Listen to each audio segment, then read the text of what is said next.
Hello everyone, welcome back to the channel. We're going to continue on with In the Foundations. I'm blown away by how good the soundtrack is, which you wouldn't have expected for such a minimalistic game. But you've been going through your bedroom for a while. You have bags of items for donating, selling, and trashing. Oh, by the way, if you didn't see the last video, our dad recently died, passed away, and we're going through his his belongings to see what to keep and etc. But there's something about the basement that is very creepy. It's very unnerving, and we don't really know what to do. By the way, this looks like a body, but let's just continue on. You have bags of items and donating, selling, and donating, selling, and trashing. It's been weird going through all your old stuff. Most of it isn't relevant to you, to the you that you are now, but when an item has a distinct memory tied to it, you take a little longer to ponder it.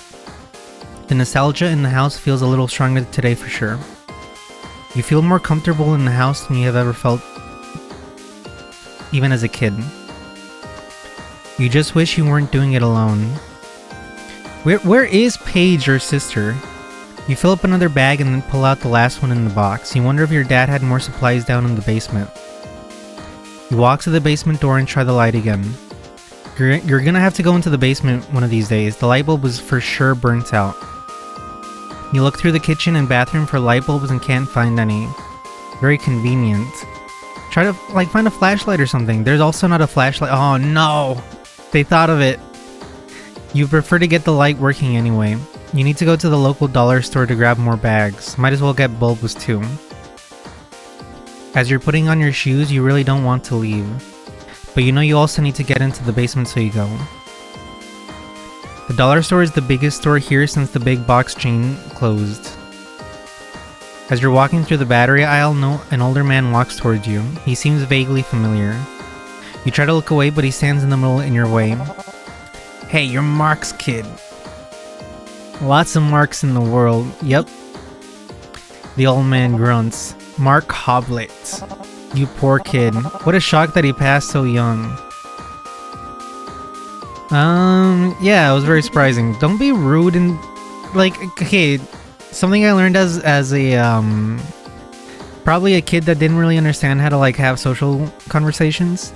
Whenever you're talking to someone, keep things as light as possible, because whenever you reveal something deep and unsettling about your life, that's when things get very awkward. Yeah, it was very surprising. You're going to sell that house? Straight to the point. It's been in your family since I was a kid. I was trying to clear it before I decided. There's got to be a lot. Well, okay, this guy is just after our stuff. There's got to be a lot of nice antiques in there, huh? How about I come by tomorrow and take a look? How about you mind your own damn business? I'm pretty busy. Well, I won't be a bother. You're being a bother right now. I'll be in and out quickly. No, buddy, my father passed away. Maybe I'll be able to get some cash in your hands. Oh my god, I hate that guy so much. You grab trash bags, batteries, and light bulbs. Luckily, the cashier is young and doesn't know who you are.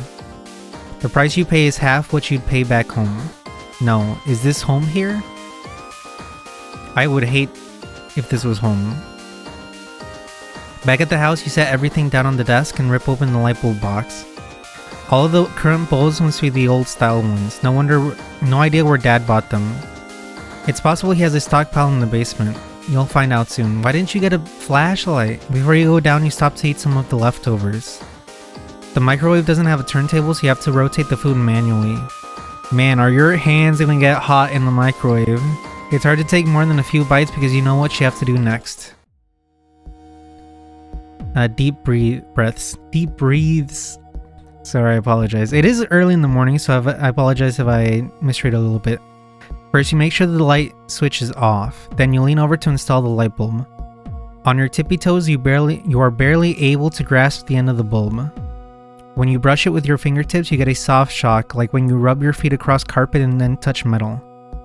You don't even pull back your hand. It doesn't hurt enough to warrant a reaction. After unscrewing the bulb, you walk to the trash and immediately throw it away. Not before shaking it to hear the sound of the broken filament moving around. Aren't you supposed to put the flash bulbs in like a specific box or something instead of throwing them away in the trash? The LED bulb fits perfectly and screws in easily. Another pause for deep breaths. You feel so determined to turn on the light. No one will yell at you. There's no one to stop you. It's almost a rush of adrenaline when you touch your hand to the switch. Oh my god, we're finally in the basement. There was a small part of you that was hoping the bulb didn't turn on. Maybe something was wrong with the wiring. It's a very, very old house. But unfortunately, you can now go down into the basement. Hurry up, buddy. The basement is small, but there's a lot of stuff in it. Your dad must have been more of a prepper than you thought.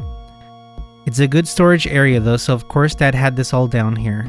House supplies like detergent, MREs, canned food. There's a ton of half-finished projects like ham radios. Dad's desk with his journals, notebooks, and loose paperwork on it. Giant buckets of salt and heat lamps. Okay. Knitting and crocheting supplies I remember your grandma using in photos. When you look at all of the supplies down here, you get overwhelmed. You're not sure how much mental effort you can use right now. Today's been a long day and you're already exhausted. It's been a long day, it's only late, and it's only freaking 9 AM or something. Look through his projects, check the food. Let's go through his projects. You walk to the large containers to see what's over there. There are light bulbs and batteries back in the corner. You grab some and put them near the stairs so you can take them back up. There's a ton of electronics, some of which he built and some he bought. Ham radios, a refractometer, a newer looking kit to make a synthesizer. Your dad wasn't really into music, though you remember him singing to himself a lot.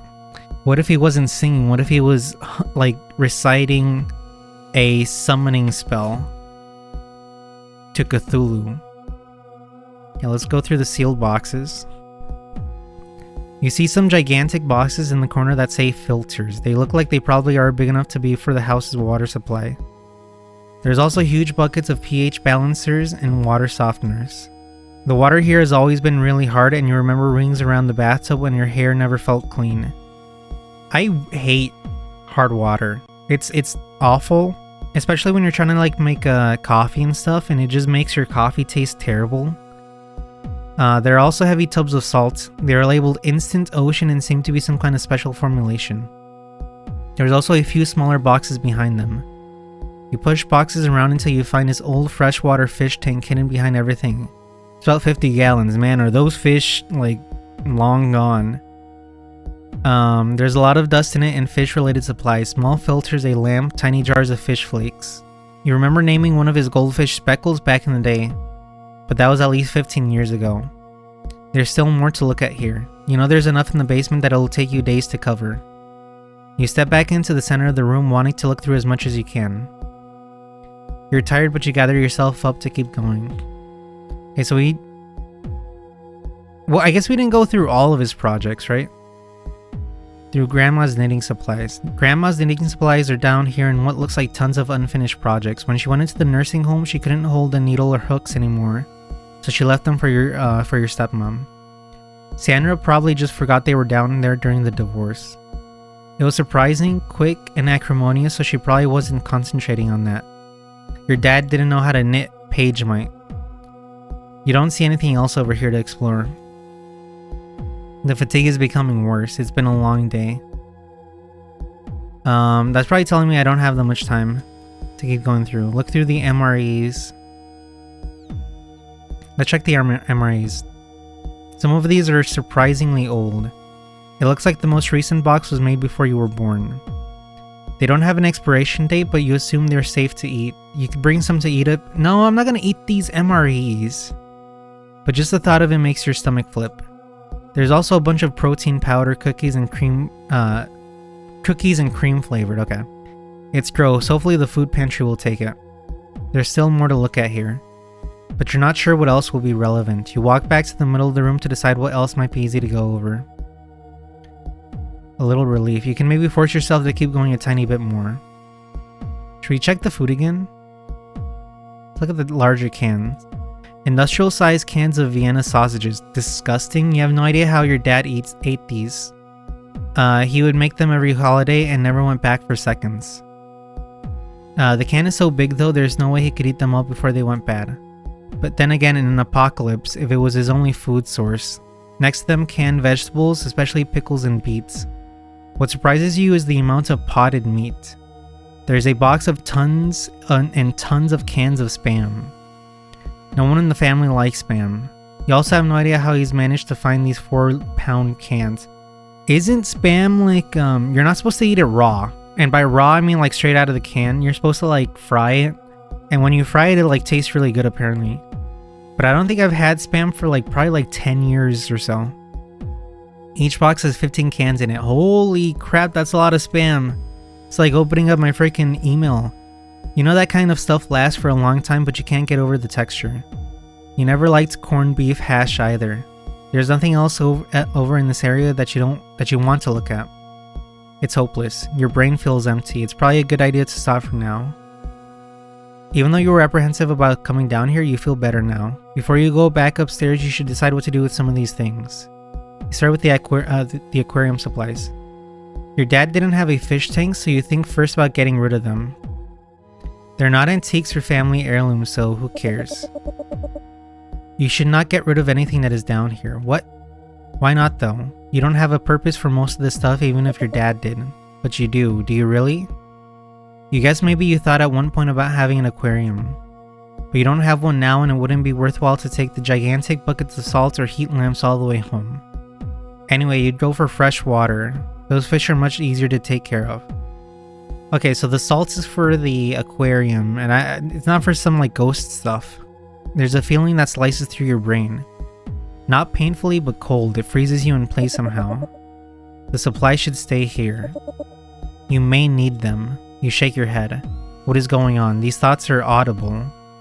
They're clear like a bell shaking in your ear. It's like a ghost in the corner is like, "Hey, don't take away my friggin' aquarium supplies, man." The voice feels motherly, soft and warm. Oh no, it's our mom.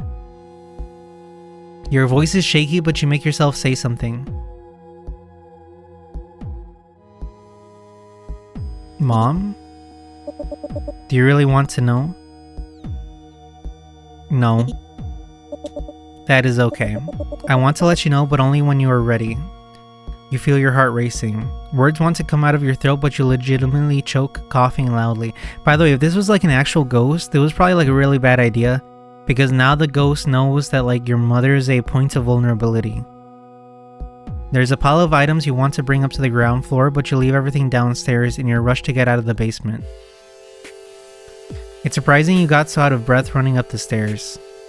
That's what happens when you're a couch potato, but you're hit with a rush of endorphins. It's not distress, it's eustress, like when you get off a roller coaster. You sit down at the dining room table and stare down at it, almost disassociating. After a few minutes, you shake your head hard, breaking your gaze. You grab some food from the fridge, microwave it, and eat it in silence. You stare at the locked lockbox. Now's another chance. Okay, now that I actually know how to type in the like letters, let's do...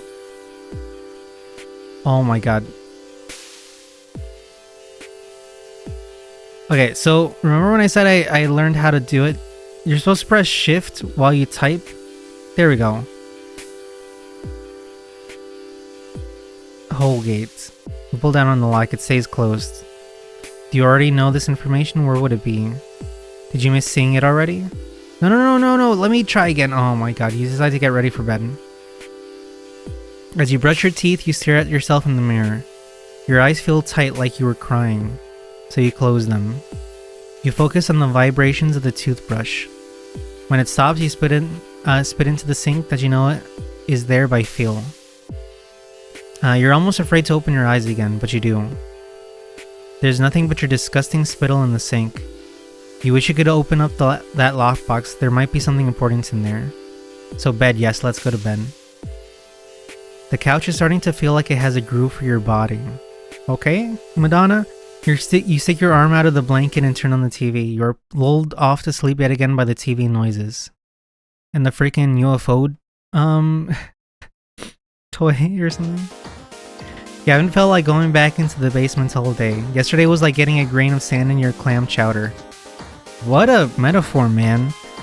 Inevitable, but still grosses you out every time. Everyone just eats that piece of sand, don't we? No one stops and spits it out. Well, we are made of the dirt of the earth, so... And from ash we came, and ash do we return. As you're moving the things around in the house, the doorbell rings. Oh my god, this old man. He's got a notebook with him and little glasses. Hey there, kiddo. You mind if I walk around and look at stuff? If you want to follow me around and make sure I'm not stealing anything, you can. But I'm going to be slow, so get ready to be bored. It's fine. Don't worry. He winks at you. Okay, well this guy's the most suspicious person here. I'm going to take some pictures and make you a list. Starts making notes and takes photos with one of those small digital cameras. You watch him shuffle away and then get back to looking through your dad's bedroom. After a bit, he finds you in your bedroom putting things into bags still. Hey, lots of good stuff in here. You know that aquarium stuff in the basement? Hell yeah, man. Want to meet me outside so we can talk about it? You follow him out to the front porch. Sorry, it's quite stuffy in there. Feel like I want to leave the moment I walk in. You know that feeling. You see something that caught your eye? You've got a few appliances that are really old. Antique old, not low quality. Son, you know what antique means? Oh my god, I hate this guy. You? I should.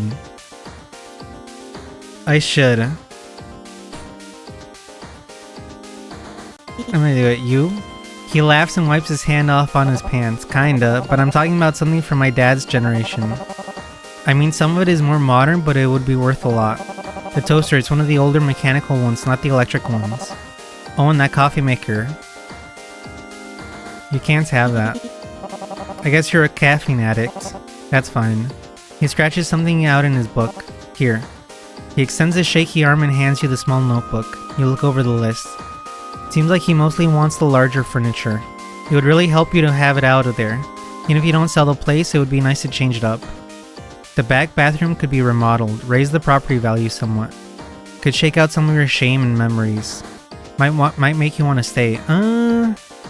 Could be nice to be a homeowner. I don't think these are my thoughts. The old man clears his throat and it shakes you out of your rumination. Can I have my son bring his truck by in an hour or two? I can have my son bring his truck by in an hour or so to pick it all up.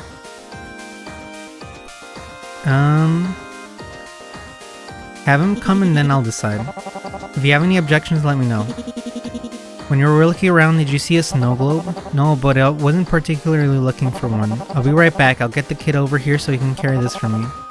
I'm not as young as I used to be. Yeah, you're an antique, man. Chuckles to himself. You should treat yourself carefully. And obviously, you know I'll pay you for everything you take here. He pulls out his phone and starts walking away from the porch. Hey, Johnny! Come on, bring the big truck. Do you know if the boxers is still in the back? As he gets further away, you sit down on the step. You feel less tired, less foggy out here on the porch. It's like your brain is waking up just a little. The old man eventually comes back and sits on the porch with you in old man silence. It's nice to take a break from being inside there. Less than an hour later, the truck pulls up. Johnny exits the car, slamming the door harder than he needs to. He's about your age, but much more fit. Excuse me? I'm like the most fittest you can be. For my age, of course. He's smoking a cigarette as he walks up to the house. I think my gamer chair hit the next button. Johnny nods at you and you nod back. Midwestern wordless hellos go a long way. Okay, let's get this going. Yeah, this man could have done some wordless hellos. I'm about ready for a nap. He gets to his feet slowly. You and the old man go back inside first and Johnny stands outside finishing his smoke. The old man walks over to the dining room table. We should start with this. It's an antique for sure. I could sell it for quite a lot. Your cut would probably be around 5,000 depending on the bidding. Wow. Yep. From the 1890s from what I can tell. Holy shit. The wood is hand carved and your family has treated it well. When you were a kid, this was the family hangout spot. You have a lot of memories around the table. Some of them good at least. I could buy a few tables of that. This table should stay here. This is your family's table. You narrow your eyes, your vision feels cloudy. Take it. You open your mouth to talk, but the wrong words come out. I don't think I can let you have this one. Is it the money? I can take a smaller finder's fee if you want. You look at the table and imagine moving the items off of it so they can take it. A pit forms in the bottom of your stomach. God damn it, I'm already possessed. You almost feel like throwing up, but you hold back. Let me just save real quick. What if there's a secret, option that isn't shown? Okay, so I guess I need to make it stay here. Feels wrong, the idea of the table being somewhere else. Okay, I respect that. He walks back to the front door and peeks his head through. Johnny, you ready? The two men start walking through the house. You follow them around and let them take some end tables and the toaster. His son takes pictures of the table anyway. It makes you feel weird that he's doing it. The old man takes a look at your sister's old room. So the dresser, nightstand, and bed frame are probably from the 1920s. You know how hard it is to find solid wood furniture now? You have no idea, really. I think the furniture was my dad's. I believe this is his childhood bedroom, so... I'm not planning on kids. Is that a yes? Go ahead. They begin collecting the furniture. The old man is surprisingly strong and neither of the men ask for your help. Once the bed frame is out of Paige's room, it feels surprisingly empty. They leave the mattress and you keep it on the floor. So the table... The ghost made us not give away the table. But the dad's childhood stuff was like fine to take away. You walk the two men to the door. I'll let you know when the pieces sell. Call me if you change your mind about the table. Johnny, who has said nothing this whole time, gives you a full, genuine smile as he lights up a cigarette. He walks to the car and the old man stands staring at you awkwardly. Yeah? His eyes are intensely looking into yours. This is not normal for someone from Illinois to make such direct eye contact. But he's not sure if he wants to speak. You can feel it. You okay? He reaches out to shake your hand. You grab his and the grip is tighter than you expect. But he doesn't look away. He speaks under his breath. Sir, can you say that again? Someone die here? What do you mean? Did someone die in this house? I can't remember. Mine's a little less of a steel trap than it was in my youth. I just feel something. He continues quietly, barely moving his lips. You can just make out the words. Deep sadness. It wants to be free. Let it out. Why is it here? He finally looks down. You're not sure how to react. You start by dropping his hands. He turns from you immediately and starts walking briskly away. The old man speaks over his shoulder toward you. Thanks, kiddo. I'm gonna be rich. I'll let you know when your items sell. He hops in the passenger seat of the truck and Johnny drives off. Once back inside, you stare off into the space for minutes before you realize you're doing it. Today's been very productive, but you don't feel tired. Just disassociated. You want to eat, but the roller coaster your stomach has been on over the past few hours makes it seem impossible. The sun is beginning to set. It must be past 5 p.m. You could call your sister to try to get more information from her. Her memory might be better and she lived here much longer than you did. Or since you're here, you could just go down to the basement and see if something happens. Let's call my sister. You decide to call Paige before you try to communicate with whatever is downstairs. The phone rings twice and she picks up. What's up? She sounds a little concerned. Ask about the table. What do you remember about our dining room table? It's a wood table. I guess it's a medium color wood. It's always been in the dining room. Mom and Dad would force us to have dinner every night at 6 p.m. It's one of the only times I remember Dad actually coming up from the basement regularly. What if I wanted to sell it? It's worth a lot of money.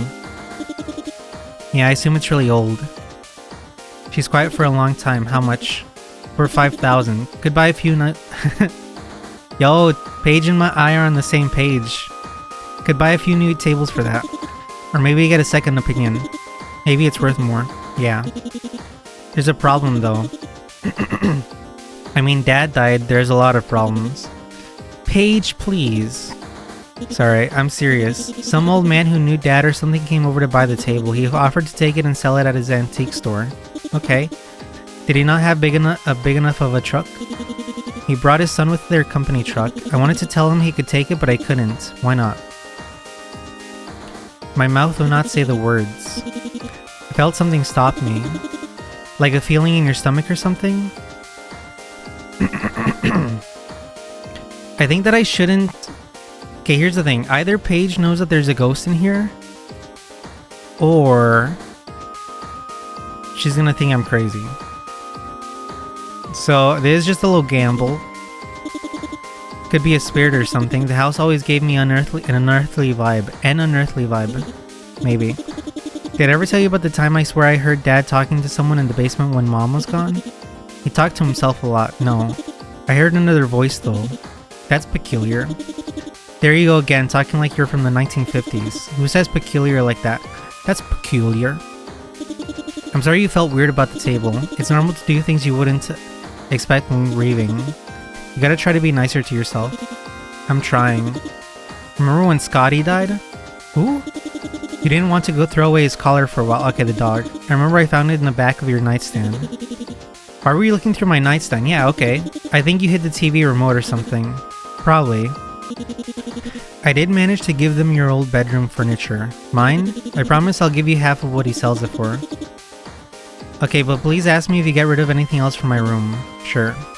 What the? Okay, Paige, if you want, like, to have a say in things, like, come help me out, man. Okay, ask about spirits. Did you ever feel like there was spirits in the house? She said she just did. What do you mean? You know what? There's something here with me. Do you think it's sinister? No. But it's talked to me. Talk to you like you heard voices? Sounds kind of scary. Just a little. You know, I never had any supernatural experiences there. I don't think Dad believed in ghosts. No, not that I can remember. My mom doesn't. I don't remember anything in particular happening to me. It's an old house. Could have had people die in it before. It's been in our family a very long time, so maybe. You know, the old man asked me about that. He asked about dead people at your house? Yeah, when he left it, he was really, strange. He was whispering some creepy shit to me. Like he's a murderer creepy or I want to date you creepy. What did he say? He said it wants to be free. He's at a loss for words, no jokes for once. I got nothing, that sounds awful. In my experience though, I've never talked to a ghost or anything. Well, thanks, you're useless. Over the phone you can faintly hear someone opening a door. Well, if you feel like something is there with you, stay safe. Leave if you need to. I know we're not close, but I can't have you getting killed. Mom will be upset. Thanks, I think. Ask about the knitting supplies. Did your mom forget to take the knitting supplies stuff from Grandma? Maybe. I don't know. Dad and Mom were arguing for like a year before she finally gave up on it. I guess I didn't understand why they divorced anyway. I thought they were happy. He was just being a dick. Like, not abusive or anything, he was still being a good dad to me. He was just checked out. You start to laugh, but she cuts you off. I know, he was always checked out, more than usual. Wouldn't hang out with Mom, wouldn't eat dinner at the table anymore. Sounds tough. I know you're being a little sarcastic, but it was. I'm making it seem less bad than it was. He wouldn't do couples counseling, so Mom just said fuck it. The yarn and needles though, I don't know. It wasn't a concern at the time. Okay, ask other questions. Ask about the food supplies. Do you remember Dad eating a lot of Spam? Oh God, no. Mom would have been disgusted with it. There's no way. I know he loved those Vienna sausages, but Mom only let him eat them on holidays. I remember now. He'd wrap them in bacon and put brown sugar on them. Holy crap, is that an indulgent meal? You heard her make a gagging sound. You okay? I just don't want to think about them. Why Spam though? He's got a ton of cans of it down there. I'll probably donate them to St. John's Methodist. Please do. Disgusting family heirloom. Dad just passing down trauma through potted meat. That's not the only way, but it's a big one. Ask other questions. Ask about the water supplies. Do you know why Dad had so many water clarity related supplies in the basement? I never went down there. You know he didn't let us down there. There's buckets in the basement full of pH balancers and water softeners, tubs of something called Instant Ocean, 10 of water filters for a full house filtration system, and boxes of lye. Filters, lies? I don't know how any of those things work. I'm just a little girl, please. Oh my, Paige? Paige is kind of... Paige is kind of a gremlin. I'm gonna hang up if you keep talking like that. Okay. Maybe he was filtering the water to do something. I don't get it. Dad was prepping for something. I know he had a ton of MREs down there. Could have been expecting Helter Skelter or something. I remember the water quality being really horrible. If he was using these things, he was very bad at doing it right. You know, he had a bunch of weird hobbies and he wasn't good at most of them. Aren't most men, man? Let men have hobbies, even if they're bad at them. All of those ham radios were half busted. Oh, if you went down there, did you see the Christmas ornaments? No, I didn't look for them. Man. Really, the only thing I'm looking for is that ceramic ornament they made of my foot. We somehow lost it when my mom divorced Dad. Yeah, your mom probably threw it in the trash. Your mom probably divorced him over that foot. I haven't seen it in a few years. If you find it, I want it. Alright, well, Paige is the weird one of the family, I guess. And, like, that's saying a lot because my dad friggin' talked to ghosts in the basement. You rack your brain to think of anything else to ask, but come up with nothing. I just want to see if I could do it again. I should go. Hey, have you heard from Uncle Roy? I haven't talked to him in years. You know, when Mom and I moved here, we used to spend a lot of time with Uncle Roy. The investments we made really paid off. His house is huge and it's right on the beach. It was a little weird to see him so much. But when Dad died, he stopped answering my calls. I went over to check in on him yesterday. That was when I decided to send you dinner. What did he say? He was concerned that you might not want the house. To him, it's really important that it stays in the family. You should call him. Sure. Thanks. I know you're busy right now, but just sometime soon. It's fine. I have some more stuff I want to do today. Okay, I think you might need a break though. Yeah, probably. Bye. Bye. It's grown dark out and you pace around in the living room. The only thing that feels right at this point is to go into the basement. Really? Your heart feels as if it's twisting as it beats, even your arm starts to hurt. Like maybe you're having a heart attack right in front of his door. You force yourself to touch the handle. It's cold. You try to turn it and it won't open. You push the door with the full weight of your body once and nothing happens, so you do it again. And of course it unsticks and you have to stop yourself from falling down the stairs. Your voice catches in your throat as you call down into the dark. Are you there? Your face flushes hot. I have always been here, waiting for the time that I could reach out. Please, come here. You step down the stairs slowly. The temperature seems to drop dramatically. You wish you had Grandma's blanket from the couch. At the bottom of the stairs, you force yourself to speak out again.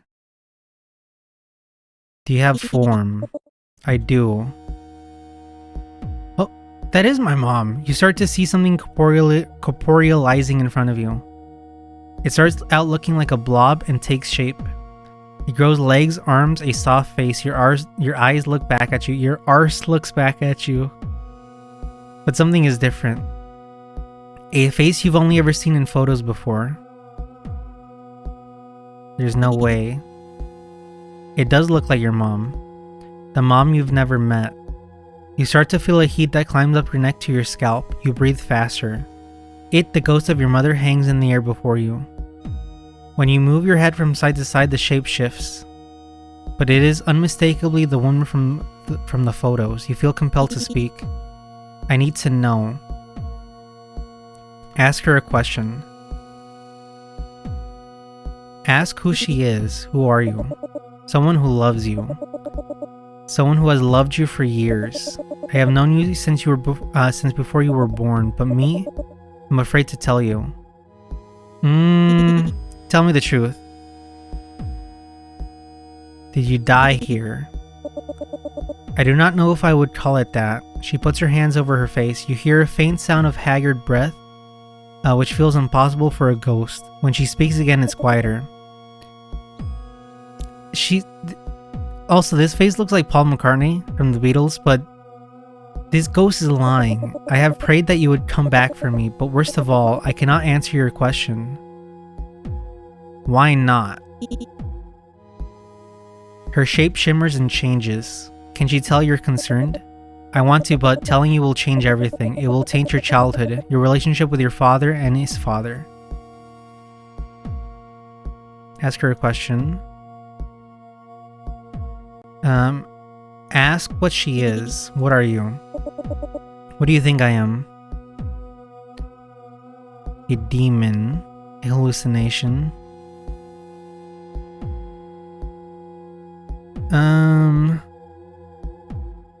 Okay, so if it is a demon, probably saying that it's a demon to its face isn't the smartest idea. I'm gonna say a hallucination, that way the demon wants to prove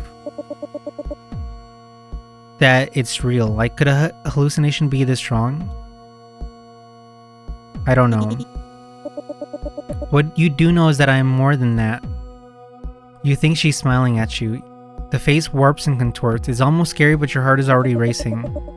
But it doesn't matter what I am, does it? I am here. I have been here in this house for so long.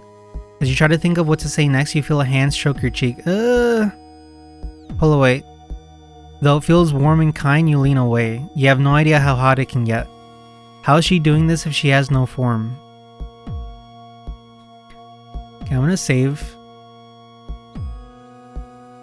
Ask her a question. Ask what she wants. What do you want?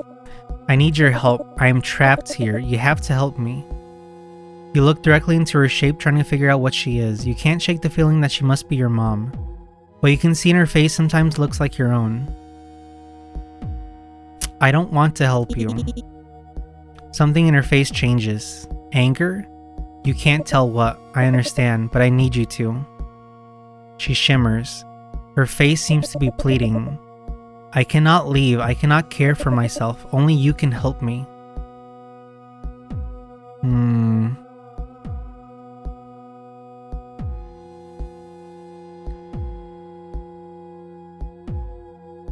God damn it. Admit that you're afraid.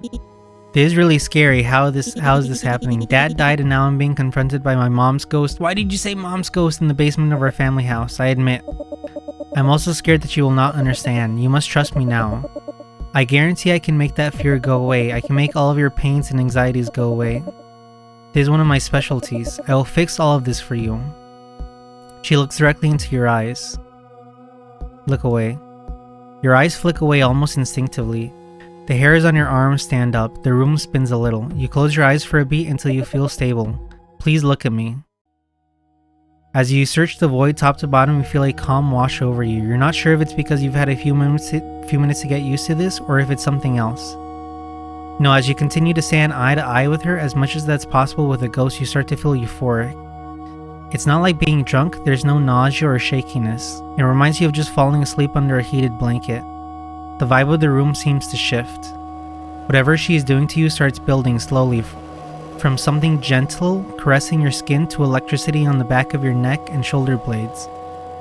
As the tingling travels down your body, it feels like vines growing, encircling every inch of your arms, legs, and torso. A faint breeze blows and you smell San Diego. Faint salty air, surf wax, sage. You can hear a hum on a frequency that sounds like blood rushing through your ears, like the static of ocean waves. The feeling takes over your whole body. At this point, your knees grow weak, but you manage to stand and continue to look at her. Time stays at a standstill. You feel your mind unraveling with enjoyment for longer than expected. Solace, refuge, a haven.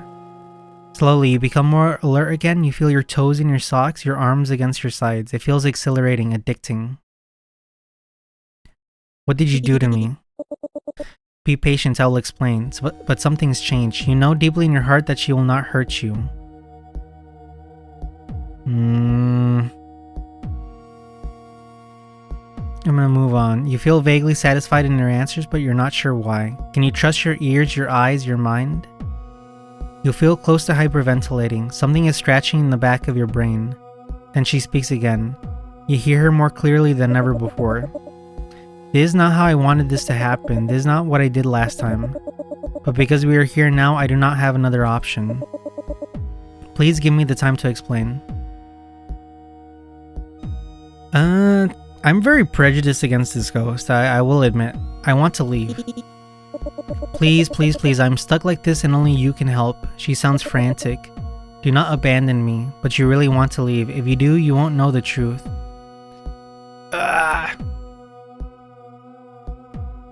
That's why they made save functions. So I'm not sure. You decide to stay and find out the truth. You take a deep breath. Something washes over you. The smell of Midwestern summer. pine and rain and honeysuckle. The orange soap from the bathroom upstairs, the taste of honey butter and fresh picked corn. You almost start to get taken away by pleasure again. Wait, focus, please listen carefully. You try to stay aware but you feel buzzed. Feels like drinking a cold light beer on the porch in July. You shake your head trying to listen to her. I know you deeply like a mother would. How could you know me? From your youth. It is true, you were not aware of this, but I have been in this house since before you were born. I remember you as a child. I watched you grow. I pushed you away for your own safety. I made you leave so you could do so much more. You made me hate this place. Why? Being away from here was good. I knew it would be, and I couldn't let you stay here. I'm sorry though, it worked too well. We couldn't get you back here no matter how hard he tried, and now this is less than ideal, but it is the only way. Your body feels overwhelmed and tired. It's not a painful exhaustion, it feels blissful and relaxed. But you need to sit down in your dad's desk chair. This is your mom, she must be dead. Well, yeah, that's obvious. How could you even help her? Is her body down here somewhere? Yes, it is, and I cannot get out. Wait, I didn't say that out loud. Can you read my mind? It is surprising you did not realize from what I just did to you. I've had a lot going in the past few days, so if I'm slow to catch on to something, please be nice to me.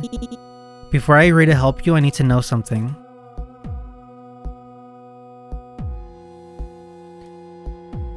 Are you my mom?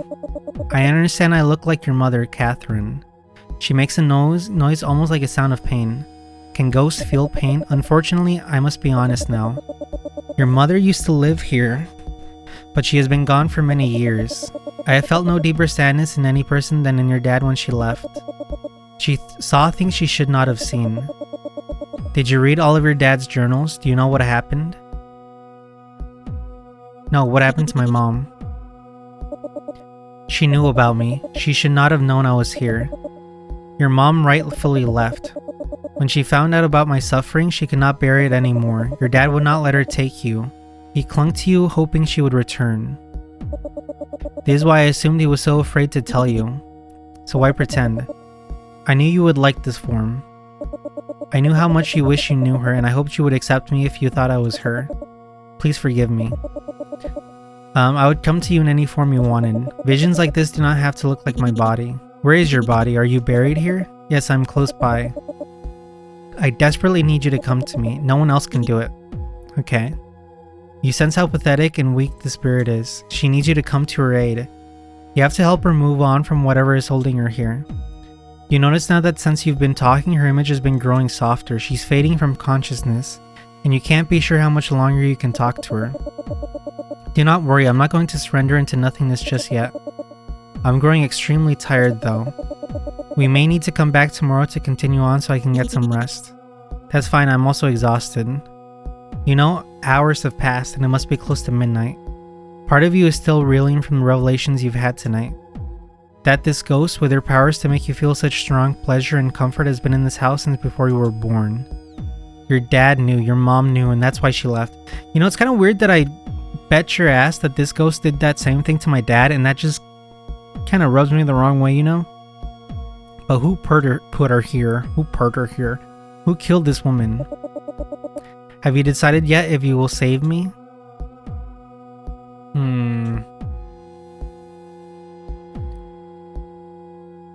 You know what? Another save.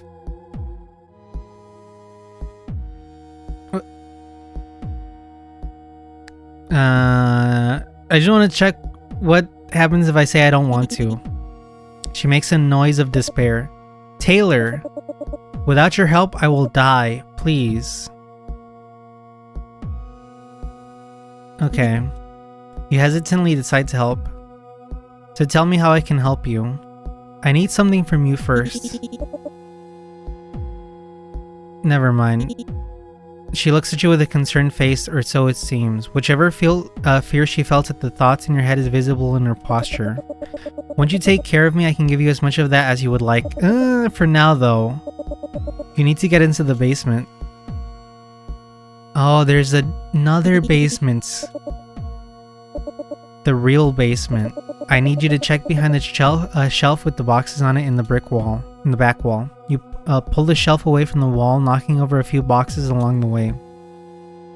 Nothing lasts seems to have shattered, so you'll worry about it later.